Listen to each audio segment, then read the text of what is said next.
कहानी की शुरुआत आज से कई 100 साल बाद होती है, जब इंसानों ने धरती का इतना बुरा हाल कर दिया था कि अब वो रहने लायक नहीं बची थी और ये हिसाब लगाया गया था कि आने वाले 70 साल के अंदर धरती तबाह हो जाएगी। इसीलिए इंसानों ने आर्क 1 नाम की एक स्पेसशिप बनाई, जिसके अंदर कुछ लोगों को प्रॉक्सिमा बी नाम के एक दूसरे प्लैनेट पर भेजा जा रहा था। शुरुआत में तो ये मिशन बिल्कुल सही चला, लेकिन कुछ समय बाद शिप में कुछ गड़बड़ी आ गई, जिस वजह से एक लोहे का बीम नीचे पड़े एक पॉड पर गिर गया, जिसमें लेफ्टिनेंट शैरन नाम की एक महिला सो रही थी। और जैसे ही शैरन की आंख खुली तो उसने तुरंत ही हालात को समझते हुए अपने बाकी साथियों को उठाना शुरू कर दिया और साथ ही उसने इस हादसे के बारे में लेफ्टिनेंट स्पेंसर को बताया, जिसके बाद वो दोनों सभी लोगों को बाहर निकालने में लग गए। सभी लोग फटाफट अपने अपने हेलमेट्स पहन रहे थे कि तभी ब्रेंट नाम के एक आदमी ने देखा कि एक लोहे का बीम कैप्टन के पॉड के ऊपर पड़ा हुआ था, जिस वजह से उन्हें उठाना मुश्किल था और इसीलिए वो इस बीम को हटाने में लग गया। और जब शैरन की नजर उस पर पड़ी तो उसने सबसे पहले तो ब्रेंट को उसका हेलमेट पहनाया, जिसके बाद वो ब्रेंट को वहां से बाहर ले आई, क्योंकि वो जानती थी कि वो लोग किसी भी हाल में अब कैप्टन को बाहर नहीं निकाल पाएंगे। एक सुरक्षित जगह पर पहुंचने के बाद सभी लोगों ने अपने हेलमेट उतार दिए, जिसके बाद शैरन और स्पेंसर ने इस हादसे की खबर कमांडिंग ऑफिसर को देने का फैसला किया।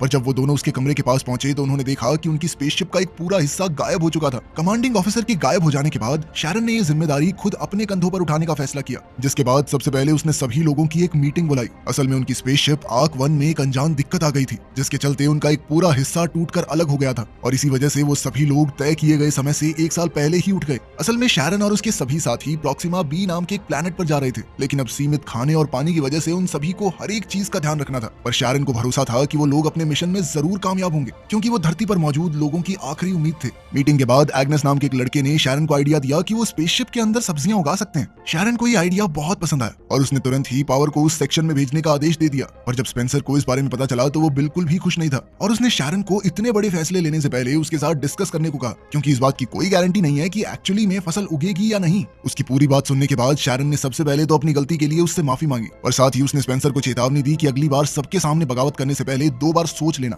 इसके बाद इस चीज पर फैसला लेने के लिए एक बोर्ड मीटिंग बुलाई गई, जिसमें सभी लोगों ने शैरन के प्लान के साथ जाने का फैसला किया। पर तभी अचानक से जहाज में ऑक्सीजन सप्लाई तेजी से गिरने लगी और इस दिक्कत को सही करने के लिए शिप के लाइफ सपोर्ट ऑफिसर जैस्पर को बुलाया गया, लेकिन जैस्पर कहीं भी दिखाई नहीं दे रहा था। इसलिए सभी क्रू मेंबर्स ने वापस अपने हेलमेट्स पहनने शुरू कर दिए, लेकिन उधर डोरान बेलौर नाम का एक आदमी बिना हेलमेट के मेडिकल रूम में फंसा हुआ था। पर तभी खुशकिस्मती से उसे एक ऑक्सीजन सिलेंडर मिल गया, जिसे पहनकर वो बाहर निकलने का रास्ता ढूंढने लगा।